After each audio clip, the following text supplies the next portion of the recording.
జనరల్గా క్యూరియాసిటీ వచ్చింది, మీకు గోల్డ్ అంటే అంత ఇష్టం కదా, స్పెక్స్కి కూడా గోల్డ్ వేయించారు. ఇంట్లో చిన్న చిన్న వస్తువులు ఏమన్నా గోల్డ్తో చేయాలి? లేదమ్మా, బంగారు పల్లె లేదు లేదు లేదు, అట్లా ఏం అటువంటివి ఉండదు. ఏం లేవు. నేను తినేదైతే పిత్తలు తెలుసు కదా, పాత జమానాలో తినేటోళ్ళు రాగి. రాగి రాగి నేను యూజ్ చేసే ఐటమ్స్ అన్ని రాగితో ఉంటాయి. ఓకే రాగి దాంట్లో తింటా. మా ఇంటికి ఎవరైనా వచ్చినా కూడా అందులోనే ఫుడ్ పెడతాం. ఓకే. మీ ఎప్పుడు వచ్చినా మీ ఇంట్లో ఎప్పుడు ఫుడ్ ఉంటుందంట కదా? 100% అది ఎవరిని అడిగినా చెప్తారు. ఫుడ్కు మాత్రం మా ఇంట్లో లోటు ఉండదు. ఎంతమంది రావచ్చు? ఎంతమంది అని చెప్పామమ్మా, వస్తూనే ఉంటారు. మా అమ్మ ఉన్నప్పుడు చాలా ఎక్కువ మంది వచ్చేటోళ్ళు. ఇప్పుడు కొంచెం తగ్గిపోయారు.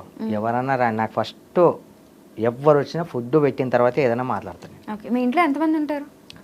నేను, మా నాన్న ప్రెజెంట్, మా పనామె, మా కాకాలు పిన్నిలు వాళ్ళు పక్కన ఉంటారు.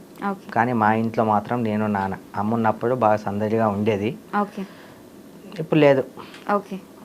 ఎంతమందికి వండుతారు మామూలుగా? పొద్దున్న ఉన్నప్పుడు ఎంతమందికి అన్నం వండుతారు? ఒక 15-20 మందికి వండుతారు. 15-20 మందికి. ఇక వచ్చేదాన్ని బట్టి. మరి పెళ్లి ప్లానింగ్స్ ఏం లేవా మీకు? పెళ్ళి అయిపోయింది నాకు ఆల్రెడీ. పెళ్ళి అయిపోయిందా? అయిపోయింది. ఎప్పుడు? 3 years అవుతుంది. 3 years అవుతుందా?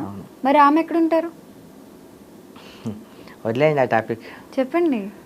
అంటే అసలు ఇన్ని విషయాలు తెలుసు కానీ మీకు పెళ్ళి అయిందన్న విషయం ఇప్పటి వరకు మాకు తెలియదు. చెప్పాను, వేరే మీడియాస్ వాళ్ళలో కూడా చెప్పాను నేను పెళ్లి గురించి. అడిగాను. నాకు 3 years కింద మ్యారేజ్ కూడా అయిపోయింది. ఓకే. 15-20 daysకి బ్లాస్ట్ కూడా అయిపోయింది. దాని గురించి మాట్లాడడం ఇష్టం లేదు. Love marriage arrange marriage. మా అమ్మ కోసం చేసుకున్నా చనిపోయేటప్పుడు. Okay okay. కానీ వర్కౌట్ అవ్వలేదా? దేవుడు అలా రాశాడు అంతే, దాన్ని మనం ఏం చేయలేం. ఓకే. మళ్ళీ పెళ్లి చేసుకునే ఉద్దేశం ఏమైనా ఉందా? ఇప్పట్లో అయితే ఏం లేదు. అందుకేనా ఏదో ఇన్సిడెంట్ వల్ల అమ్మాయిలు నమ్మకూడదు అంటూ ఇందాక ఏదో అన్నారు? అలా ఏం లేదు. అందరు అలా ఏమి ఉండరు. అందరు ఉండరు. అందరూ అలాంటి వాళ్ళు. ఇప్పుడు ఫర్ ఎగ్జాంపుల్ ఆడవాళ్ళనే తప్పు పట్టొద్దు. మనకేదో జరిగిందని చెప్పి అందరి విషయాల్లో అలా జరుగుతుందని తప్పు పట్టొద్దు కదా. మనకు జరిగింది, దాని గురించే మనం పెట్టుకోవాలి. దాంట్లో ఎవరి నా తప్పు ఉండొచ్చు, వాళ్ళ తప్పు ఉండొచ్చు. ఎవరి గురించి మనం తక్కువ చేసి మాట్లాడొద్దు. అలానే అమ్మాయిల మీద నాకేం పెద్ద కక్ష ఏం లేదు. మంచిగా ఉండాలనే కోరుకుంటే ఎవరైనా. ఎందుకంటే అమ్మాయి ఒక్కటే కాదు, అబ్బాయి కూడా తప్పులు ఉంటాయి, అమ్మాయి కూడా తప్పులు ఉంటాయి. కానీ ఇప్పుడు ఉన్న సమాజంలో మాత్రం నేనిన్న అంటే మీకు కూడా తెలిసిండొచ్చు, ఈ ఎక్కువ శాతం అయితే అమ్మాయిల మీదే రూమర్స్ ఎక్కువ వస్తున్నాయి. అంటే సారీ ఏమనుకోకండి నేను ఇలా అంటున్నాను, కొంత అమ్మాయిలే వీడియో క్లిప్స్ నేను చూస్తుంటా కదా, ఇలా తయారయ్యారు, ఇలా అయ్యారు. ఇప్పుడు ఫర్ ఎగ్జాంపుల్ ఇప్పుడు నేను ఫోకస్లో ఉన్నా, ఈయన్ని ఎలా చీట్ చేద్దామా, ఎలా వీని పేరు డ్యామేజ్ చేద్దామా, ఎలా ఈయన దగ్గర పైసలు దిగిపోదామా, ఇది ఫిలిం ఇండస్ట్రీ వాళ్ళ మీద చాలా ఎక్కువ అయిపోయింది. నేను ఒకటే కోరుకుంటా, మనం చెడు చేయనంత వరకు మనం ఎవ్వరికి భయపడాల్సిన అవసరం లేదు.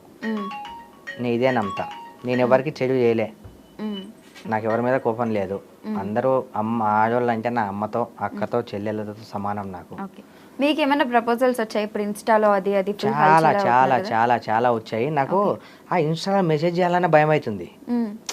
ఎక్కడ ట్రాప్ చేశారో, ఎక్కడ ట్రాప్ చేస్తున్నారో వీళ్ళు. ఫర్ ఎగ్జాంపుల్ ఇన్స్టాలో ఒకవేళ ఎవరైనా అమ్మాయి ఒకవేళ నచ్చినా కూడా ఆ అమ్మాయితో మాట్లాడాలన్నా కూడా నాకు భయం అవుతుంది. ఎలా అయిపోయింది ఇప్పుడు ఫర్ ఎగ్జాంపుల్ ఎవరైనా కనిపిస్తున్నారు మీడియా ముందు, కొంచెం ట్రెండింగ్లో ఉన్నారంటే వాళ్ళని ఎలా ట్రాప్ చేద్దాం, ఎక్కడ మెసేజ్ చూపిద్దాం, ఎక్కడ చేద్దాం అని ఎవరికైనా రిప్లై అయ్యాలన్నా కూడా నాకు భయం అవుతుంది. చాలా వస్తున్నాయి. అందుకు నేను ఈ వాట్సాప్లు, ఈ ఫేస్బుక్లు ఇవన్నీ నేను డైరెక్ట్గా చూసి డైరెక్ట్గా ఇదే నమ్ముతా నేను. ఓకే. ఇప్పుడు 10 సంవత్సరాల్లో మీకు ఎవరన్నా ఈ అమ్మాయి అంటే ఇలా ఉండాలి అన్నట్టు ఏమన్నా అనిపించారా? అంటే ఎటువంటి క్వాలిటీస్ ఉండాలి అసలు మీకు నచ్చాలంటే? ఫస్ట్ నన్ను అర్థం చేసుకోవాలి. తర్వాత ఎంతోమంది మన ఇంటికి వస్తుంటారు, ఆకలి అని వస్తుంటారు, ప్రాబ్లం అని వస్తుంటారు. ప్రతి ఒక్కరికి నేను చెప్పకముందే వాళ్ళని రిసీవ్ చేసుకొని వాళ్ళ కడుపు నింపేదే ఉండాలి. పూజ పునస్కారాలతో గడిపేయాలి.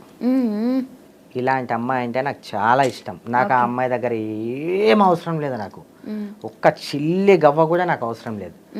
నేనే కావాలంటే ఆ అమ్మాయికి ఉల్టా నేనే పెళ్లి చేసుకొని అన్నీ నేనే పెట్టుకొని అన్నీ చేసుకుంటా. నాకు ఏదన్నా డ్రీమ్ ఉందంటే నా లైఫ్లో నేను 3.5-4 సంవత్సరాల నుంచి కష్టాలు తప్ప ఇప్పటిదాకా నేను సంతోషకరమైన విషయం నా లైఫ్లో జరగలేదు, నేను గడపలేదు. నేనేదో పైకి నటిస్తున్నా, కానీ లోపల మాత్రం పీస్ అయిపోతుంది. ఈ నవ్వు ఇది కాదు, నా స్వచ్ఛమైన నవ్వు కాదు, నేను ఉండే ఇది నాకెందుకో నాకు నచ్చట్లే, నా ఫన్నీనెస్ వేరు, నా హ్యాపీనెస్ వేరు, అసలు ఇది వేరు. ఒకటి మా మమ్మీ చనిపోవడం అది ఒక మేజర్ ఎఫెక్టు. అంతకు మించి నా ఫ్యామిలీ అది పెళ్ళి బ్లాస్ట్ అవ్వడం అది ఇంకా మేజర్ ఎఫెక్టు. డిప్రెషన్లోకి వెళ్ళిపోయా. కానీ నేను బతికేస్తున్నా అంతే. అంటే ఎందుకోసం నన్ను బతికించాడో. కానీ నాకు కూడా ఒక లైఫ్ ఇందాక చెప్పాను క్వాలిటీస్. ఒకవేళ నేను మంచోన్ని అయితే, నేను మంచి చేసి ఉంటే, నా రాతలో రాసి పెట్టి ఉంటే అది జరగాలి అంటే నా పెదాల మీద కూడా స్వచ్ఛమైన నవ్వు చూసుకోవాలని నాకు అనిపిస్తుంది.